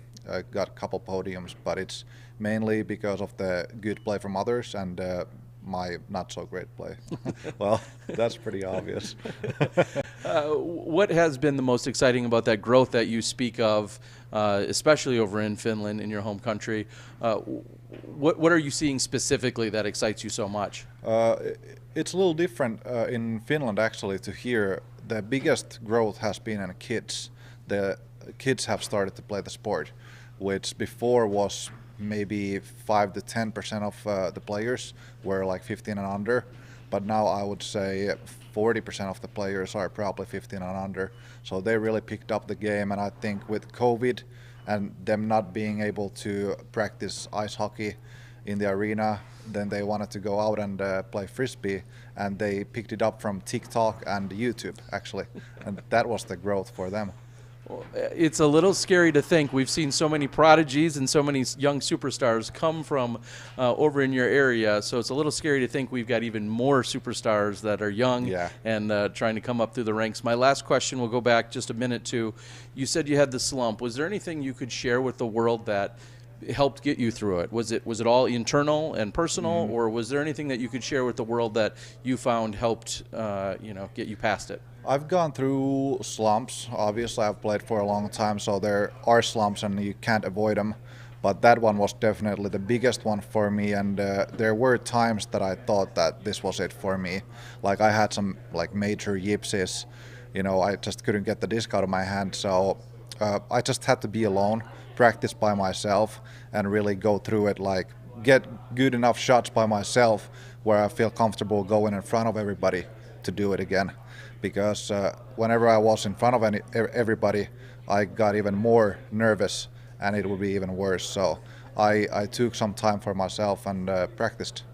That was it. We're looking forward to seeing what you can do here at the LBC. Best of luck to you. Thank you. Zoe.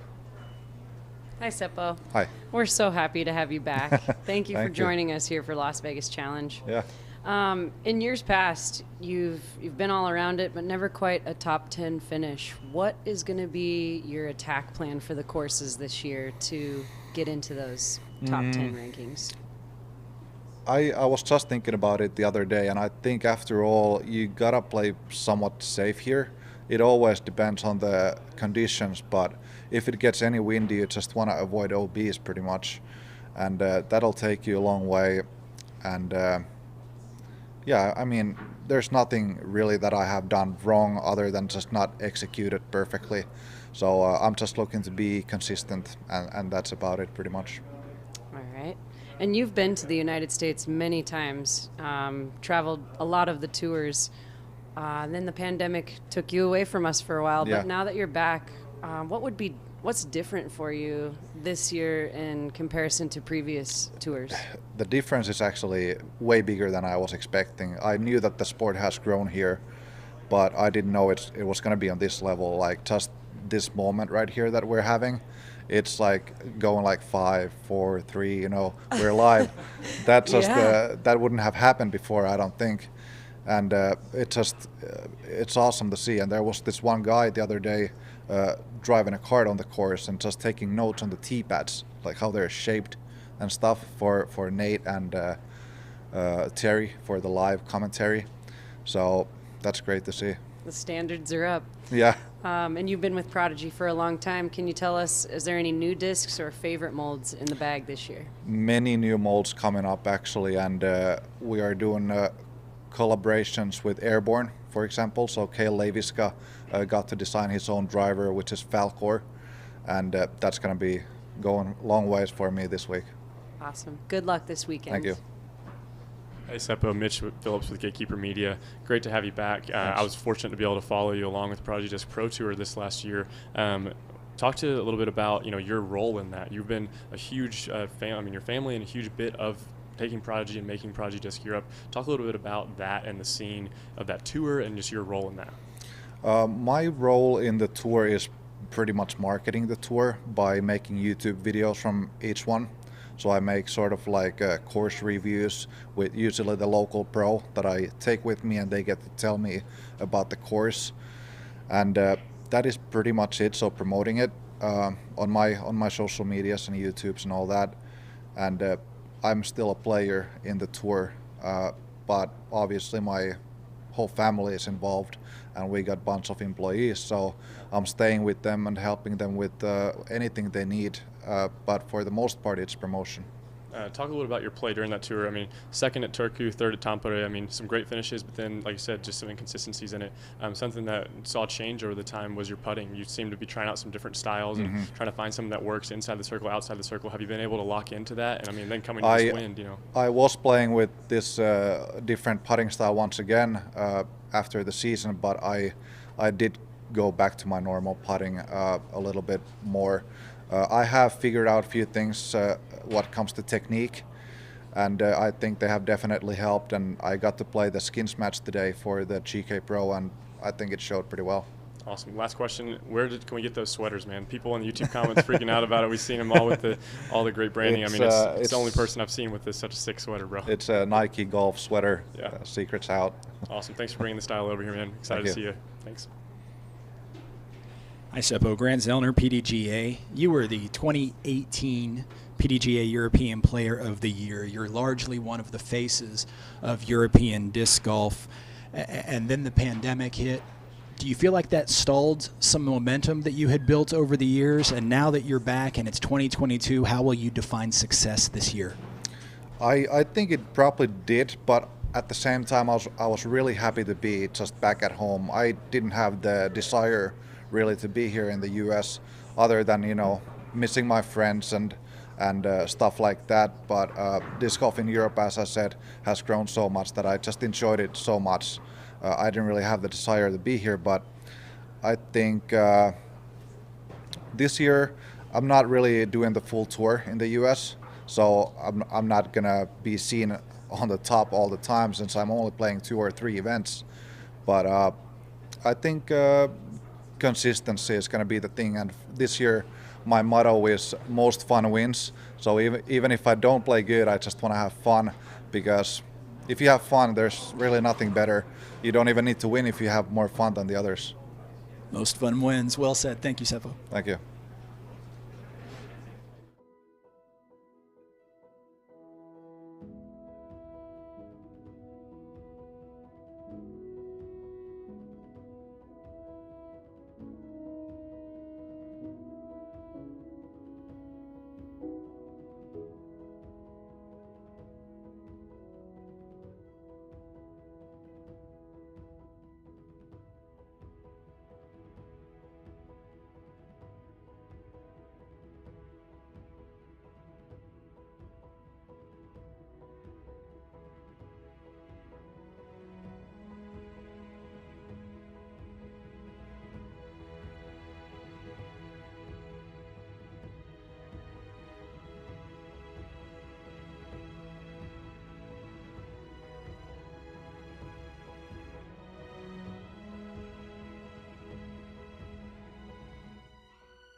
And joining us now is Eveliina Salonen. And Eveliina, we're going to try and make this as easy and comfortable for you as possible. You said that this is your third time here at the Las Vegas Challenge. What keeps you coming back? I just love playing in the US and with the best players in the world, so that's why. And now, speaking of playing here in the US, you're going to be here for 2 full months. Is that what you said? Yeah. Every weekend, are you playing golf? We have 2 free weeks. And what will you do with some of that time when you're not out here competing at the highest level? I have no idea. We don't have any plans. And so for everyone that's wondering, who are you traveling with? Who's helping you out while you're here in the U.S.? Right now I'm traveling with Henna, and there is coming more Finnish players, so with them, and now we are staying with Jennifer, so we have friends here. What has that been like coming here and then making new friends and then having familiar places you've been before? What is that like to come here? Is it feeling more and more comfortable? Yeah, and I think it's super great to see new places and meet new people, so yeah. What skills are you going to bring to the course out here? We know that you putt well, you throw far, but what specifically are you going to bring to this course that's going to give you an advantage? I don't know. Let's see. It's secret. Okay. Very competitive field, including your friend Henna, who you just said, along with Paige and Kat, just everybody. Every top FPO player is here. Are you ready for that challenge? Yeah, I'm ready. Okay. Well, with that, here's Zoe. Welcome back, friend. It's nice to see you here. Can you give me a highlight from your off season? Any fun memories from the off season this year? Not really. It's just normal practice. All right. Well, let's share with the viewers, how old were you when you first started playing disc golf? I was 12 years old. Okay. And how old are you now? 2020. Okay. And 22. You're on Team Innova. It's okay. I know you're 20. You're on Team Innova. What molds will you be relying on heavily for this weekend? I think most of holes it's destroyer all the time. And what do you putt with? P-line, P2. All right. And then last question. What's been your favorite thing to do in Las Vegas? Maybe playing disc golf. All right. Well, it's going to be fun the whole time that we have you back. Thank you for joining us. Thank you. Evelina's Mitch Phillips with Gatekeeper Media. Welcome back. We're so excited to have you here. Let's talk a little about your play in 2021 and just moving forward into it. You won the stops 1 through 4 at the Prodigy Disc Pro Tour and then went on to win that tour. One of the most competitive tours in Finland and in Europe. What does it look like taking that and then now coming back into America with a different level of play where sometimes you and Henna were so far above in stroke play, but now coming back in where it's a lot more competitive? Yeah, it's big difference because usually in Finland it's me and Henna and Heidi. Yep. So here is so many more women's that can win. Yeah, and does that encourage you? Is that that like kind of fuel you to know that you need to push harder? Or is that something you're looking forward to? I don't think about that. I just play and let's see what happens. Yeah. You talked about you want to keep the secrets, but the secret's out. You have one of the best forehands in the women's game. Is that something you're going to maybe lean on more in the wind and stuff, or do you tend to go more to the backhand in the wind? I think my forehand is a little bit off right now, but I like throwing forehand, so maybe. Yeah, Seppo mentioned this, just the growth of disc golf, especially in Finland, and with big tours like the Prodigy Disc Pro Tour and other things. What has it been like on the women's side to see the growth in that in European disc golf? Yeah, it's great, and there is coming all the time new players, so it's great. Yeah, that's awesome. Well, we're excited to have you here. Thank you for doing this interview. You've done great. Thank you. Hey, Grant Zellner, PDGA, your return to playing in the United States against the complete FPO field has been hugely anticipated. Do you feel extra pressure because of that? Are you excited because of that? I think both. Usually I don't feel like so much pressure, but I think now I feel. Now you are undisputably one of the faces of European disc golf. do you feel a lot of support from home? And do you feel a need to really show what European disc golf is all about here to a largely United States audience? All Europeans are support us, so that's great. And yeah, let's see. Great. Thank you, Evelyn. Thank you. Thank you. We'll be right back.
And joining us now is Henna Blomroos.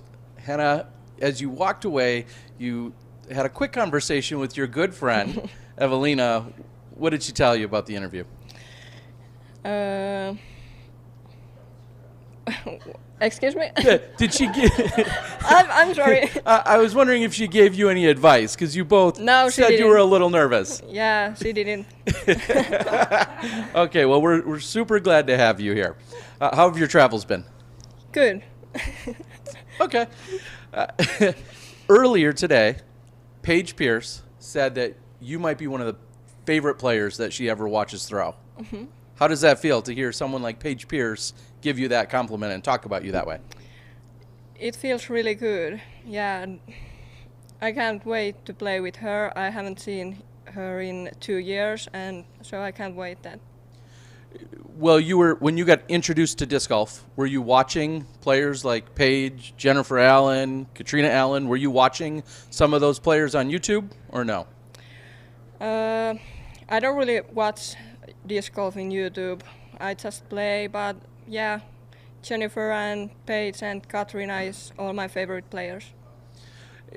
What does it feel like to be part of one of the best rated cards of all time in FPO? Your first round has 4 of the best players in the world, yourself included. How does that feel for you? Are you nervous or excited about that? I'm so nervous, but same time I'm excited, and yeah. What will you do to calm your nerves? I don't know. All right. Well, I think we've got Zoe and Dyke for more questions. Welcome back to the United States. Thank you. Were you excited to book your travels back here? Yeah, I really waited that. And in the time that you were gone during the pandemic, were you playing disc golf all the way through? Yeah. What was that like for you, not to be able to be here, but just competing in Europe? Still good competition? Yeah, we had good competition in there, but we don't have so many women there who is playing at the same level than me and Eveliina. We have Heidi in Finland who is competing with us, and we have Kristin, but we played only one tournament with her last summer. Okay. And what was your best finish over in Europe over the past year and a half that we haven't got to see you? 2 years, I guess. What was your best? Best what? Best tournament or best finish in the tournament? My best tournament was European Championship last summer and Finnish Championship. I did good. Awesome. How old were you when you first started playing disc golf? I was 11 years old. Yeah. And who introduced you to play? My classmate in the school, he asked me to play with him, and I wanted to try, and here I am. And I was wondering, do you play any other sports? Yeah, I play sometimes badminton, and sometimes I swim, and yeah, everything what my friends ask me to do. Awesome. Well versed in athletics. Final question for this weekend. What discs will we see you relying heavily on throwing out here at the Las Vegas Challenge? I think it's Destroyer most of the holes. Awesome. Real quick though, what do you putt with? Classic Aviator. Awesome. Good luck this weekend. Thank you. Hey Hannah, Mitch Phillips with Gatekeeper Media. Welcome to America, but you've also, like you said you did good at the European Championships and Finnish Nationals. You won those. I mean, those are huge titles to take down in 2021. Talk a little about the Paju Pro Tour. Like you said, you and Eveliina battling. I mean, you took second in all of those, all 5 of them. So close and so many times being able to watch you have multiple, big numbers leads and then come back and forth. So some inconsistencies there. What's something you've been working on to build consistency this year? I have been working my putting and close game and a little bit driving. It have been a little off, but it's getting better. Yeah, and talk about your putting. I mean, for the past year, you've been having a push putt. Have you changed that? Have you stuck with the push putt? What's been something you've been working on specifically with that? I still do push putt, and I'm just doing more reps and try to train that a lot. Yeah, and that's awesome. I mean, because definitely looking back at 2021, you were so close to so many times with those small little inconsistencies in the putting, and being able to do that, I mean, watch out. It's going to be a great season for you. You said you leaned a lot on the Destroyer. Something you also lean on and something you shape so well is those control driver, hyzer flip shots, and I've talked to some of the other European players about this. Are you looking forward to playing in these big open courses here in America, or are you kind of missing some of the Finnish woods? I really like to play this kind of course, golf course. You can just throw as far you can, but yeah. I really like the wooded course too, where you can control your drives and be so accurate. Mm-hmm. Yeah, I mean, it's a big difference between the two. Zoe mentioned this too, but what's something maybe like the style that you said you like and enjoy this, but is it something you're looking forward to, in the rest of the tour? What are some places you're looking forward to go and some tournaments you're looking forward to play here in America? I'm looking for the Champions Cup. I'm really excited about it, but yeah. Awesome. Well, I look forward to seeing you there, and good luck this weekend. Thank you. Hi, Henna Blomroos, PDGA. You are clearly one of the faces of Finland and of Europe on the FPO Tour. Does that add pressure, or does that add excitement? More excitement. Yeah. Do you feel a lot of support from your other European players and from the fans back home? Yeah, a lot of support from them, yeah. Shifting gears a little, you've been here in the United States for a little while now. What are some of your favorite things you've gotten to experience on this trip? Like favorite foods that you've gotten to experience that you don't have back at home? We have tried Mexican food and tacos here, and they are really good. Not too many tacos in Finland? No, like that. Now, as you travel around during the next few weeks, how will you be passing your time when you're not competing? I don't know. I don't have any plans yet, but maybe we do something fun and trying some new sports like pickleball or something like that. Pickleball. Sounds like a lot of fun. Thank you, Henna. Thank you.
Terry Miller rejoining along with Jacki Chen, and we're going to have a translator help us out here. So, Jackie, my first question to you is, I'd like to ask you, how did you discover disc golf? Yes.